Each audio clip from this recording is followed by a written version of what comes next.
mafy rehefa nazotoerana daholo zavy amin'ny mafy izy anao nary atsangana tanana zay sakafo ataona androany sady manao aleloia voninahitra ao an'ny tompo na inana ataonareo dia atao voninahitra ndray aleloia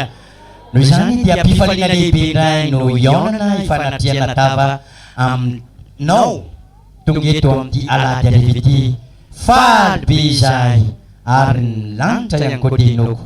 faly mahita reo izanany Andriamanitra hoe rehefa mazoto rehefa tonga tsy tapa-marana ihany fa tonga ihany koa ny ariva ary ny fitahin'Andriamanitra dia tsy marana ihany fa ny ariva ihany koa ary vaovao mafaly lehibe izay efa nambara taminao fa manana mpanompon'Andriamanitra mahafinaritra atsika amin'ny alevity ampitahin'Andriamanitra ny fanahintsika tsiraray avy izany dia ny pasteur lehibe paritra vao Ambato Fotsy pasteur Bruno na fahafantarany Jesosy mamonjy rehetra azy dia hoe pasteur Nono. Halleluja, halleluja, halleluja, halleluja mahery, halleluja tsy mirafiratany, halleluja mpanesy. Izy amin'ny mpanesy manomboka izao ndray zay efa lasa teo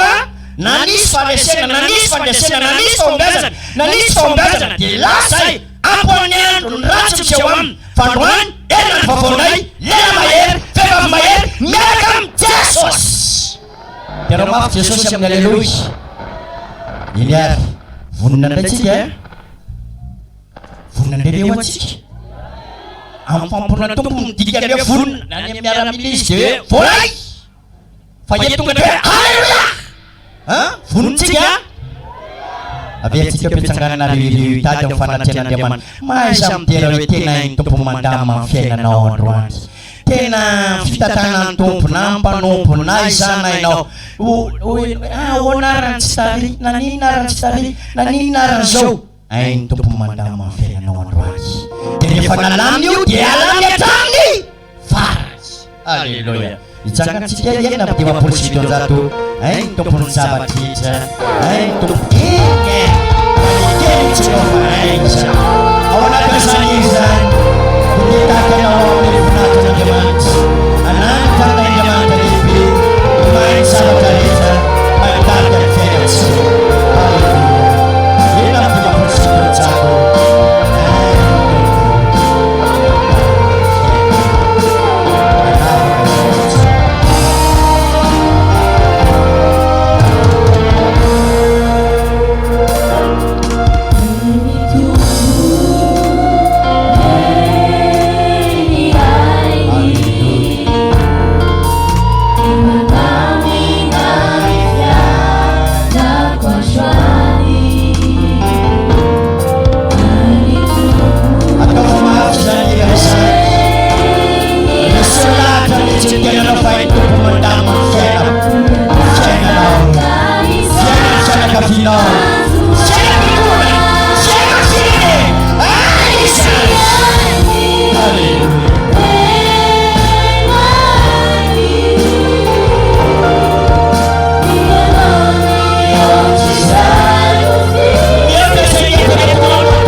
awan po pibabani sa upilatanan ng Diamante Dasik. Jehovah Diamante Rai Jesus Kristi tumpsana ka panamasno. Hindi ito sa ibislata na nanta nilalansan izan. Fatina no. Inulang Diamante Mai, ang Diamante Mai, may mandam, may tuda, may tadana. Arga falasan tino misaya, zoy tadanom tanaga fanan famarina ku falasan tino. Tenamar nan fitariano, simbambet kisusan, makasita ka Jehovah Diamante, arga titunga yetu raisai, amti ala jadi biti, refanutaino, nufirum nau, namdano fu, yestafat mandamanti, tanyam tukatan sentuera namasa miafa, fanutatano ati tunga yetu. Anu pono isai tumpon Diamante itu petuana Diamante sonda isai amanya dia jarak arisa Diamantiki mandoka sebetuasan kefulet mtula fasa pon mitula fa susurenan mtula fa tuturi titikon yerran Jesus isai matukun fasa nawo painoton sa batarita at seru naman sa bulan indalana afangyan tiyan isre wabetom titwer niti yar kay tira yar kay soda yar kanumpu yar nan tarinara no masna at seru sa tungay tom tiyan niti tafieri fofondai apanala firu asre ni falayan apanala firu asre turmas apanala firu cara yabisan pokana nafsu na matanzaka yawan tiyan no isay amnenara Jesus tupsan ka Diamante Villa matukya wan Diamante ay nauton sa batarita amnenara Jesus tupsan ka Diamante Villa resultana na niga fideran fanpunan fanatja yeni didida faniresa siya puno ang yalalang tino zitong puno apeta kayo pilatanofu sa batarita dinitya peduana amnenara Jesus na no sa papakisan sudah Jesus dari sa pinananaw matukod fatsaranaw matukod fatsaranaw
Venerai diaran top segunda jatuh maaf fideran antum pamnya haleluya luar uvertura fideran antum haleluya sobat maaf cita na di keluarga di sere maaf na rita di sanet fit ibatam farpulsi di manjatu nas fatina Atum siya isan fata panira yung sumpanotong kirat sapak funyaw na daya Jesus tum fanzakaku fanzaba dalita genyuva afu ni sulfi fadina iriawalayet ramulagis alayet yung tanzan anyang pos-pos nawan sasam tanya fula pamisya alayet yung tadi tapipikta tanzan yan sa nyaw natin irafiyaran to siya pinyapatanana Tiya kamafsara siya manatan na rita, iba ng farpul si manjatu nas padin.